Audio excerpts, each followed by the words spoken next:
The bank was quiet that morning, but I could feel the eyes on me. To everyone else, it looked like just another day. Customers lined up with checks in hand, people filled out slips, and the faint sound of printers and coins clicking in drawers echoed across the polished floor. But for me, this wasn't just another errand. It was a milestone. It was supposed to be the day I finally deposited the check that proved all the years of sacrifice were worth it. The paper in my hand wasn't just ink and numbers. It was my blood, my sweat, and every sleepless night I had endured. It was a check that could change everything for my family, a fresh start, a better future, and a chance to finally breathe without the weight of debt pressing on my chest. But life has a strange way of testing you when you least expect it. I stepped up to the counter, heart steady, voice polite. "Good morning," I said, sliding the check across to the bank manager, a man dressed too neatly with eyes that scanned me before they even glanced at the paper. His smile didn't reach his eyes. He looked down at the check, then back at me, and for a moment I thought it would be just a routine deposit. But then his lips curled into something else, something sharp, dismissive, almost mocking. He tapped the paper with a single finger. "I don't think this check is real," he said flatly. The words hit me like ice water. My breath caught. My hands tightened at my sides. Real? Of course it was real. I had worked for this, earned this.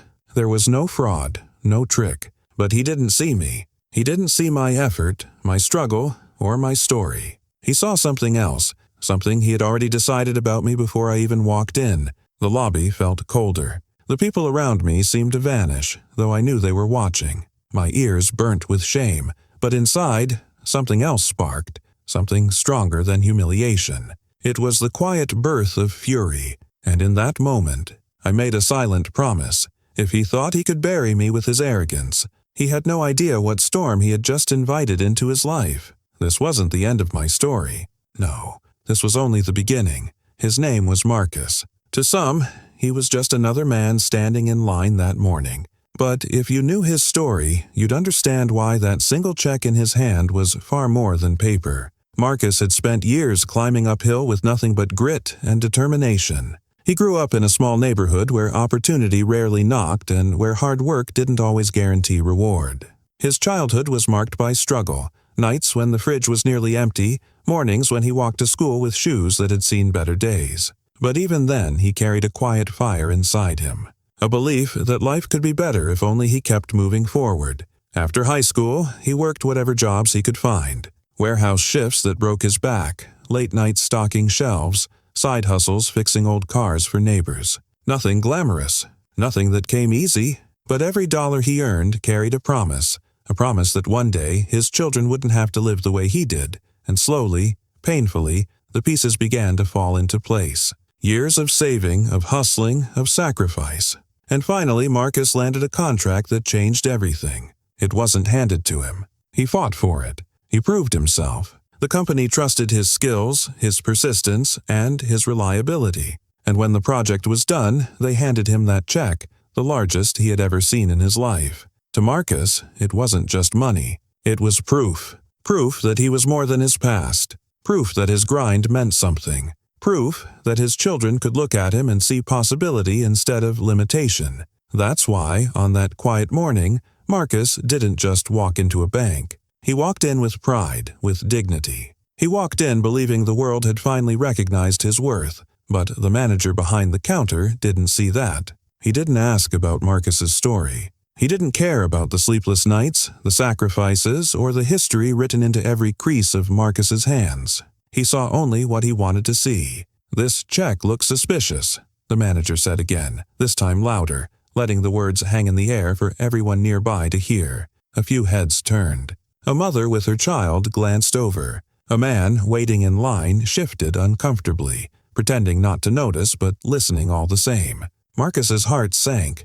He wasn't just being questioned, he was being put on display. Marcus swallowed hard, his voice calm but firm. "There's nothing suspicious about it. Call the issuing company if you need to. It's legitimate." The manager didn't budge. Instead, he leaned back in his chair, folding his arms, wearing that same thin smile. "People try things like this all the time. We can't just take your word for it." Marcus felt the heat rising in his chest. He wanted to shout, to demand respect, but he knew where he was. He knew how fast things could spiral if he let anger take the wheel. So he breathed, steady and slow, gripping the counter with one hand. "Run the check," he said quietly. "That's all I ask."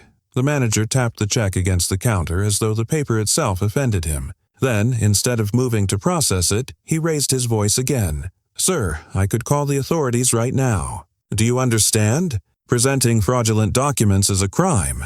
The words cracked like thunder. The air shifted. Marcus could feel eyes burning into his back now. Every second that passed tightened the knot in his chest. This wasn't just about a deposit anymore. The manager was painting him as a criminal, as if he had walked into the bank with a con instead of a lifetime of sweat and sacrifice. Marcus clenched his jaw, his voice barely above a whisper. "This is my money, and you know it." The manager's smirk didn't fade. In fact, it deepened. He leaned forward, speaking just loud enough for Marcus to hear this time. "Men like you think you can play the system. Not in my bank." It was a sentence Marcus would never forget. For a moment, silence hung between them, heavy, suffocating. Then the manager stood, holding the check delicately between his fingers as if it might disintegrate. "I'll need to hold on to this for further review," he announced. Marcus froze. Hold on to it? That check was weeks of labor, months of hope, and years of survival all rolled into one. To let it slip away, even temporarily, felt like watching his future being torn from his hands. But before Marcus could respond, the manager turned his back, walking toward his office with the check in hand. No receipt, no confirmation, just arrogance, just power. Marcus's fists tightened, his nails digging into his palms. Every instinct told him to fight, to shout, to demand the respect he deserved. But deep down, something else whispered, a colder, steadier voice. Don't fight now. Watch. Wait. Remember every word, every look, every humiliation. Because Marcus knew something the manager didn't. Revenge doesn't come in anger's heat. It comes in patience's cold. Marcus walked out of the bank that day with nothing but anger burning in his chest. He didn't walk out with his check. He didn't walk out with respect. He walked out with shame, a shame that wasn't his to carry. Outside, the sun was shining, but Marcus didn't feel its warmth. He sat in his car for a long moment, staring at the steering wheel, trying to steady his breath. The words of the manager echoed in his head like a cruel recording. Men like you think you can play the system. Not in my bank. He should have been celebrating. He should have been driving home with the good news, telling his family that everything was about to change. Instead, he was empty-handed. He felt like the rug had been pulled from beneath him, like his hard work had been erased with a single smirk. When he finally drove home, the check-shaped hole in his pocket seemed heavier than any burden he'd carried before. His kids ran to greet him at the door, their faces bright, their laughter loud. And for a moment, Marcus felt a stab of guilt so sharp it nearly took his breath away. They didn't know. They couldn't know. He forced a smile, hugged them tightly, and swallowed the bitterness sitting in his throat. But his wife, Angela, knew better. She always did. She could read his silence and see the storm in his eyes. After dinner, when the kids had gone to bed, she asked softly, "Marcus, what happened?" He hesitated, ashamed to say the words out loud. But eventually, the truth spilt out. The manager's arrogance, the accusation, the threat to call authorities, the way he had been stripped of dignity in front of strangers. Angela's eyes widened with shock, then hardened with anger. "They can't just take it from you," she said, her voice sharp. "That's your money. You earned that. They can't." Marcus cut her off gently, his tone steady but heavy. They already did. The room fell silent. The weight of the moment pressed down on both of them. Marcus leaned back, staring at the ceiling. Angela sat beside him, her hand finding his. Neither spoke for a while, but in that silence, a new determination began to grow. The next morning, Marcus returned to the bank. This time he wasn't alone. He carried with him documents, proof of the contract, proof of the issuing company, and proof that the check was legitimate. He walked in calmer but firmer, his voice clear when he asked to speak to the manager again. The lobby was crowded, and once again people's eyes followed him as he stepped up to the counter. The manager emerged from his office, the same smirk plastered on his face. "Back again?" the manager said, folding his arms. "I brought proof," Marcus replied, holding out the papers. "This check is real. You had no right to hold it." The manager didn't even glance at the documents. Instead, he shook his head slowly, deliberately, making sure the audience around them caught every gesture. "Sir, we can't process suspicious checks, no matter how many pieces of paper you bring me. It's for your own protection." A murmur rose from the line behind Marcus. He could hear whispers. Some people doubted him. Others pitied him. And all the while, the manager's voice carried across the room, turning Marcus into a spectacle again. Marcus's jaw tightened. "You're not protecting me. You're humiliating me." The manager leaned closer, lowering his tone so only Marcus could hear. "You can take your papers and walk out, or I'll call security this time." "Your choice." Marcus froze. His fists clenched. Every muscle in his body screamed to push back, to shout, to demand the respect he deserved. But he knew the game. He knew the moment he raised his voice, he'd become the villain in everyone's eyes. Slowly, painfully, Marcus gathered his papers, turned, and walked out again. Behind him he heard a chuckle, soft, satisfied. The kind of sound that said, "I won this round." But outside, in the cool air, Marcus whispered to himself, "This isn't over." Word spread quickly in the neighborhood. A friend had been at the bank, seen the way Marcus was treated, and by evening, whispers became stories. Some neighbors offered sympathy. Others shook their heads, saying things like, "That's just how it is." Each word cut Marcus deeper. He didn't want sympathy. He didn't want excuses. He wanted justice. That night, he sat at the kitchen table long after the house had gone quiet. Angela found him there, staring at the check stub and the pile of documents. His eyes were tired, but beneath them, a fire burnt. "You're planning something," she said softly. Marcus looked up, and for the first time in days, a small smile tugged at the corner of his lips. "Not something, everything. If he wants to see me as a problem, I'll be the kind of problem he never forgets." Angela leaned closer, her voice low. "Just promise me, whatever you do, make it count." Marcus nodded slowly. "Oh, it'll count." And with that, the seeds of his revenge began to take root. Marcus returned to the bank a third time, determined to end the ordeal. He had given the manager the benefit of the doubt before. He had been patient, polite, and respectful, even when humiliated. But this time, he came prepared with more than just documents. He came armed with persistence. The morning air was crisp as he walked across the parking lot. He carried himself differently now, shoulders squared, eyes forward. He was tired of being treated like a man asking for a favor instead of claiming what was rightfully his. As he pushed open the glass doors, the familiar chill of the bank lobby greeted him. People glanced his way as if remembering the scene from days before. Marcus ignored their looks, stepping directly to the counter. "I'm here to collect my check," he said firmly. The teller's nervous glance shifted toward the office. And as if summoned, the manager appeared, strolling out with the same air of superiority. "You again," he said, shaking his head slowly as though Marcus were an inconvenience rather than a customer. "I want my check back," Marcus said, his voice calm but unwavering. "You've had time to review it. It's legitimate. Return it or deposit it like you're supposed to." The manager chuckled softly, the sound hollow and cutting. "Sir, we don't just hand things back because someone demands it. This matter has been escalated." Marcus frowned. "Escalated? What do you mean?" The manager leaned casually against the counter, lowering his voice just enough to sound sinister. "The check has been flagged. I've filed a report. Until we hear back, it's frozen, untouchable." Marcus's stomach dropped. A report? Frozen? His money, his family's future, is now buried under red tape because of this man's prejudice and arrogance. His voice tightened. "You filed a report without even verifying with the issuing company." The manager's smirk widened. "We follow procedures. If that makes things difficult for you, well, that's unfortunate." Marcus felt his pulse quicken. He took a steadying breath. "You know exactly what you're doing. You're not following procedure. You're abusing it." The manager tilted his head, feigning innocence. "Or maybe I'm protecting this bank from fraud. Men like you show up with big checks, thinking no one will question them. But I do." The words sliced deeper than Marcus expected. "Men like you." There it was again. Not customers like you, not cases like this. It was personal. It was targeted. It was a betrayal of the very trust a bank was supposed to offer. Marcus straightened, his voice carrying across the lobby now. "You're holding my money hostage. You're standing in the way of my family's future. And you think you'll get away with it? Whispers spread through the lobby. Some customers shifted uncomfortably, while others leaned in to catch every word. Marcus could feel the crowd's attention, but this time, he didn't shrink. He stood taller. He wanted them to see. He wanted witnesses.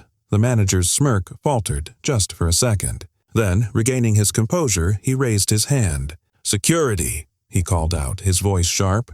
2 uniformed guards appeared from the back. One of them, tall and broad, approached cautiously. "Is there a problem, sir?" he asked the manager. The manager pointed at Marcus, his expression feigning calm professionalism. "This gentleman is becoming disruptive. Please escort him outside." Marcus's chest tightened. His jaw clenched. He turned to the guards, speaking quickly. "I'm not disruptive. I'm asking for my money. Money I earned. He's refusing to release it." The guards glanced between Marcus and the manager. It was clear they didn't want to be in the middle. But authority favors authority, and in that moment, Marcus knew the odds were stacked. "Sir," one guard said softly, "we'll need you to leave." Marcus's fists curled.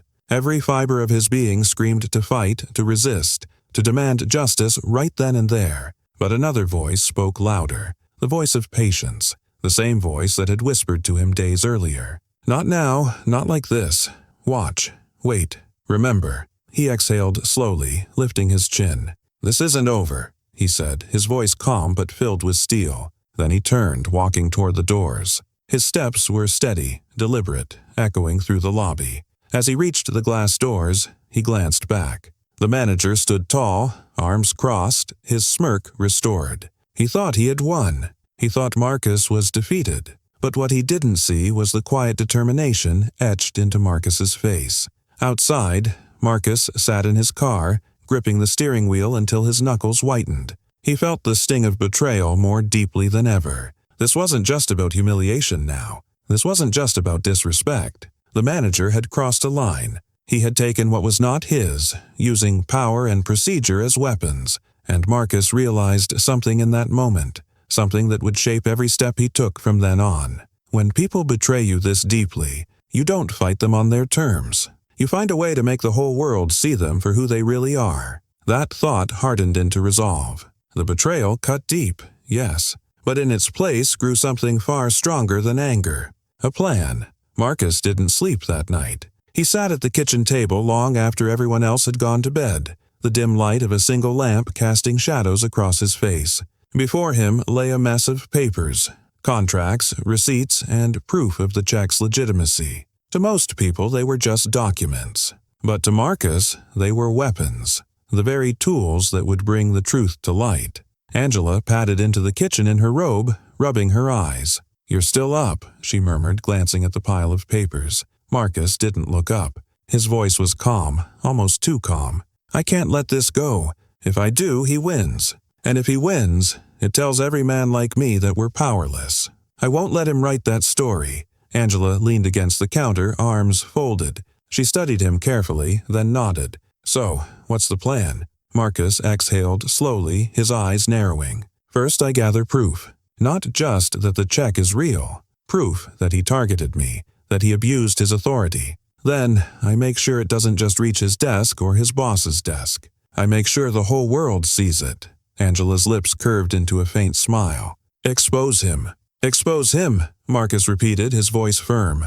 Over the next several days, Marcus worked like a man possessed. By day, he went through the motions, caring for his kids, taking calls for side jobs, keeping the routine alive. But by night, he became a strategist. He began by contacting the company that issued the check. With patience and persistence, he explained the situation. The representative on the other end was shocked. The check had been cleared, validated, and should never have been questioned. They provided Marcus with official letters confirming its legitimacy, stamped and signed. Next, Marcus reached out to others who had dealt with that same bank. Quietly, through conversations at community gatherings, phone calls, and chance meetings, he discovered something that made his blood run cold. He wasn't the first. Others had complained of the same manager, of arrogance, dismissiveness, and even of lost transactions that seemed to mysteriously resolve only after customers gave up. Marcus kept notes, names, and dates. He wasn't just fighting for himself now. He was building a case, brick by brick, but he knew evidence alone wouldn't be enough. If he went straight to the bank's higher-ups, the manager might cover his tracks. If he went to the authorities, the process could drag on for months, maybe years. Marcus needed something faster, something public. That's when the idea came to him: the court of public opinion. One evening, Marcus sat at his computer and began to type. His words poured out, clear, powerful, unflinching. He told his story from start to finish: the check he earned, the humiliation in the lobby, the accusations, and the betrayal of trust. He uploaded scanned copies of his documents, proof that the check was real, and proof that the company stood behind him. He didn't embellish. He didn't exaggerate. He simply told the truth, and the truth was damning enough. Angela read the draft over his shoulder. "This will spread," she whispered. Marcus nodded. "That's the point." But he didn't stop there. He contacted a local journalist known for digging into stories of injustice. At first, she was skeptical. Stories about banks and paperwork rarely caught fire. But when Marcus handed her the folder of evidence, when she saw the pattern of complaints, her expression shifted from doubt to determination. "This isn't just your story," she said. "This could be a scandal." Marcus leaned back, his eyes narrowing. "Exactly." Meanwhile, Marcus also prepared for the inevitable confrontation. He knew the manager would try to spin the narrative, to paint himself as the professional just doing his job. So Marcus studied banking policies, memorized regulations, and armed himself with knowledge. Every line he read made him stronger, more prepared. He rehearsed what he would say if cameras were put in his face, if reporters asked him for comment. He practiced calm, measured responses, refusing to be the angry man they expected. His revenge wouldn't be shouting in the lobby. His revenge would be exposing the truth so thoroughly that the manager's smirk would finally disappear. Not because Marcus yelled louder, but because the whole world was listening. Days turned into weeks. And Marcus's plan took shape like a carefully laid trap. Piece by piece, he was building something unstoppable. And then, one morning, it happened. His story went live. The article appeared on the front page of the local paper's website, accompanied by Marcus's own words and scanned documents. Within hours, it was shared across social media. Comments poured in. Some angry, some shocked, and many supporting Marcus. Other people stepped forward, sharing their own stories of mistreatment at the same bank branch. By the afternoon, the headline was trending. "Local man claims bank withheld legitimate check. Others say it happened to them, too." Marcus sat at the table, phone buzzing with notifications, watching as his story spread further and further. Angela squeezed his hand, her eyes shining with pride. But Marcus wasn't smiling. "Not yet. This is just the beginning," he murmured. Because Marcus knew the truth. Exposure was one thing. Justice was another. And the real showdown with the manager was still to come. The bank lobby had never been this crowded. Word had spread fast. The article had gone viral, picked up by local TV stations, radio hosts, and even national blogs. By the time Marcus walked through those glass doors again, the place felt more like a stage than a financial institution. Reporters waited outside. Customers lingered inside, whispering. Everyone knew why he was there. Marcus wasn't alone this time. A journalist followed him in, notebook in hand, with a cameraman right behind her. Angela was at his side, her chin lifted high. And behind them, members of the community filled the room, some holding their own stories, some just there to see justice unfold. The moment Marcus appeared, the atmosphere shifted. People straightened. Conversations hushed. Every step echoed like a drumbeat. And then the manager emerged. He wore the same tailored suit, the same smug expression. But this time there was something else in his eyes. Not confidence, but unease. He hadn't expected the story to reach this far. He hadn't expected Marcus to come armed with proof, allies, and cameras. Still, he forced a smile. The kind of smile that begged the world to believe he was in control. "Mr. Carter," the manager said smoothly, using Marcus's last name for the first time. "I understand there's been some confusion." Marcus didn't flinch. His voice was steady and clear. "Confusion? You accused me of fraud. You withheld my check. You humiliated me in front of strangers. That wasn't confusion. That was betrayal." A ripple ran through the crowd. The cameras caught every word. The manager's smile wavered, but he pressed on. "Sir, the bank has procedures. My responsibility is to protect this institution from risk." Marcus leaned forward, his gaze sharp. "And was it your procedure to ignore my documents? Was it your procedure to threaten me with arrest? Was it your procedure to file a false report without ever verifying the check?" The manager blinked, caught off guard. He opened his mouth, but Marcus was ready. From his folder, Marcus pulled the official letter from the issuing company, stamped and signed. He held it high so everyone could see. "This is proof the check was real. This is proof you had no grounds to hold it. And this," he added, pulling out copies of other complaints from customers, "is proof I wasn't the only one you treated this way." Gasps spread across the lobby. Reporters scribbled furiously. Cameras zoomed in on the documents. The manager's face flushed. His smirk faltered. "These accusations are baseless." Marcus cut him off, his voice booming. "Baseless? The issuing company says otherwise. The community says otherwise. And the world is watching now." The crowd erupted in murmurs. A woman stepped forward, her voice trembling but strong. "He did the same thing to me last year. Lost my deposit until I threatened legal action." Another man raised his hand. "He denied my loan even though I had perfect credit. Said my paperwork didn't look right." One by one, voices rose, stories spilled. The manager's composure cracked as the tide of truth swelled around him. For the first time, he looked small, vulnerable. The bank's regional director, alerted by the chaos, rushed in moments later. She scanned the room, taking in the cameras, the angry customers, and the trembling manager. Her face hardened as Marcus handed her the folder. She flipped through it quickly, her expression darkening with every page. Finally, she looked up. "Mr. Harrison," she said coldly, addressing the manager, "my office.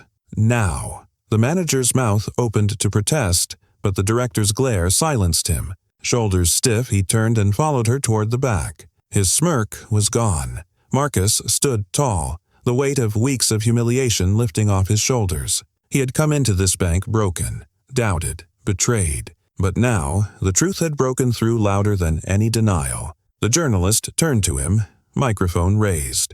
"Marcus, how does it feel to finally have your story heard?" For the first time in weeks, Marcus allowed himself a real smile. Small, but genuine. "It feels like justice. Not just for me, but for everyone who was ever silenced, doubted, or dismissed." Today, the truth spoke louder than the lies. The cameras captured his words. The community applauded. And as Marcus walked out of the bank, sunlight spilling across his face, he knew this wasn't just a victory. It was vindication. Behind him, the bank manager's empire of arrogance was crumbling. And for Marcus, that was sweeter than any smirk could ever be. The days that followed were unlike anything Marcus had ever experienced. His story spread beyond his neighborhood, beyond his city. It reached inboxes, television screens, and living rooms across the country. Strangers wrote messages of support. Some shared their own stories of betrayal in banks, offices, and schools, places where power had been used not to serve, but to humiliate. Marcus read those messages at night, sitting at the same kitchen table where his plan had begun. Each word reminded him that his fight had been bigger than a single check. It was about dignity, about being seen, about forcing the world to admit that no one deserves to be silenced by arrogance. The bank, under the weight of public scrutiny, acted quickly. The regional director issued an official apology, confirming that Marcus's check was real and that the manager's behavior had been inexcusable. His funds were released immediately, and the manager, the man who once smirked with untouchable confidence, was quietly removed from his position. But for Marcus, the victory wasn't about watching another man fall. It was about standing tall again himself. One evening, as he tucked his children into bed, his daughter asked, "Daddy, are we going to be okay now?" Marcus smiled, pressing a kiss to her forehead. "We're going to be more than okay, because nobody can take away what's real. Not a manager, not a bank, not anyone." Angela watched from the doorway, her eyes soft with pride. Later that night, as they sat together on the porch, she took his hand. "You did it," she whispered. Marcus shook his head gently. "We did it. You and me. And everyone who refused to stay quiet." He looked out at the darkened street, the glow of street lamps stretching into the distance. His voice was low and reflective. "I learned something through all this. When you're betrayed, the temptation is to fight fire with fire, to lash out, to let anger guide you. But revenge, real revenge, is showing the world the truth. It's proving that no matter how hard someone tries to bury you, the truth will rise. Angela squeezed his hand. And you did it with dignity. Marcus nodded slowly, because if I'd fought him on his terms, yelling, losing control, he would have won. But by waiting, by planning, by exposing him, he destroyed himself. Weeks later, Marcus walked back into that same bank. This time, the lobby was quiet. No cameras, no reporters. Just ordinary customers going about their business. But the staff behind the counters glanced at him with a different kind of respect. Some even nodded quietly as he passed. He stepped up to a new manager, a woman who greeted him warmly. "Good morning, Mr. Carter. How can we help you today?" Marcus smiled, setting a small deposit slip on the counter. Just business as usual. For him, that moment mattered more than the headlines. It wasn't about fame or public recognition. It was about walking into a place where he had once been humiliated, and leaving on his own terms. As he walked out, sunlight bathed the glass doors. He paused for a moment, taking it in. The smirk was gone. The doubt was gone. All that remained was truth, and the truth had set him free. Betrayal is a bitter taste. It wounds deeper than most realize. But sometimes betrayal is also a teacher. It shows us who people truly are. It tests our strength. And it asks us one question.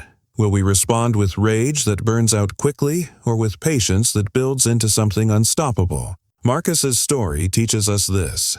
Dignity is the sharpest weapon you can carry. Patience is the strongest shield you can hold. And truth, no matter how long it takes, always rises. In the end, revenge isn't about destroying someone else. It's about reclaiming yourself. It's about showing the world that betrayal cannot define you and that justice, in its own time, will find its way. Remember this the next time someone tries to silence you, humiliate you, or betray you. They might win a battle, but with patience, with proof, with perseverance, you can win the war.